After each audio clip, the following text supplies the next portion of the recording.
যদি কারো কাছ থেকে কোনো কিছু শিখি, কৃতজ্ঞতা প্রকাশ করা খুব দরকার। তাহলে তিনি আবার শেখাবেন আপনাকে, আপনার বন্ধুত্ব বেড়ে যাবে, আপনার অনেক ভুল ঠিক হয়ে যাবে। এটা দরকার।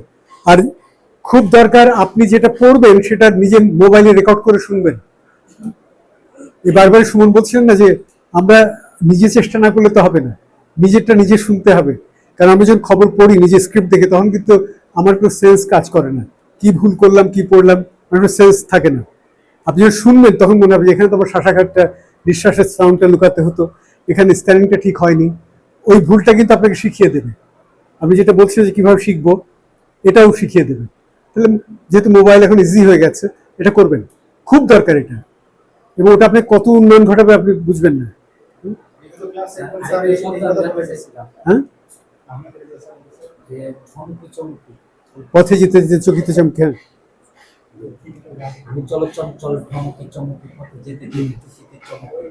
দিয়ে দিই তিনজন। হ্যাঁ হ্যাঁ, কবিতা পড়লে আপনার উচ্চারণ ঠিক হবেই।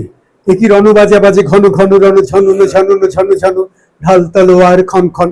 এতে হয় কি, মুভমেন্টটা বাড়ে। যেটা সুমন একটু বলছে ব্যায়ামটা কি, ব্যায়ামটা কি, সকালে আমি যেটা করি গার্ডেনে গিয়ে জিভ ঘোরানো, সুইটি ঘোরাচ্ছে, ওটা খুব দরকার।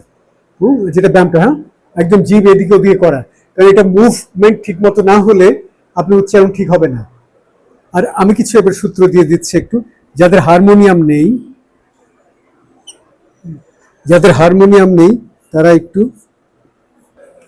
এটা একটা সূত্র। হ্যাঁ, এইভাবে প্র্যাকটিসটা করুন। প্র্যাকটিসটা কি হবে আমাদের, ই বর্ণটা ই এর মতো টেনে বলবো, একদম ই। যতক্ষণ দম রাখতে পারি আমি, যদি হারমোনিয়াম করা যেত খুব ভালো হতো, রেয়াজটা সুরে হতো। হ্যাঁ, তাহলে একদম ই, যতক্ষণ ই পারেন, এটা একদম এর মতো হতে হবে। হ্যাঁ, প্রয়োজন এরপরে এই এ দিয়ে শব্দ বলবেন। হ্যাঁ, যেমন ধরেন তোর এমন আমি মানলাম না, তোর এ কথা, এ দিয়ে যতক্ষণ থাকা যায়, আ দিয়ে আ যতক্ষণ বলা যায়, দম বাড়ানোর প্র্যাকটিস হয়ে যাবে। হারমোনিয়াম প্র্যাকটিস করতে খুব ভালো হয়, সুরে হয়। অটা একদম কারণ আর ও কাছাকাছি বলে আমাদের উচ্চারণটা ভুল হয়। অটা একটু সরে গেলেই ও হয়ে যায়, আবার ওটা একটু সরে গেলে হয়ে যায়।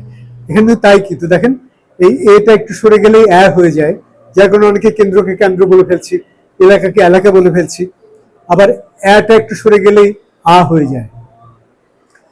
তার মানে এখান থেকে হলো মুখটা আস্তে আস্তে খুলছে, এখানে সম্পূর্ণ খুলে যাবে, আবার আস্তে আস্তে ঠোঁটটা বন্ধ হবে। একদম ই, এ, আ, অ, ও, উ, উ, উ, উ যতটুকু লাগে। আর এগুলো ঠিক করতে পারলে আপনার দমের প্র্যাকটিস হলো, আপনার উচ্চারণগুলো ঠিক হবে। আমার ভয়েলগুলো ঠিক হয়ে গেলে কিন্তু আমার অনেক ভালো।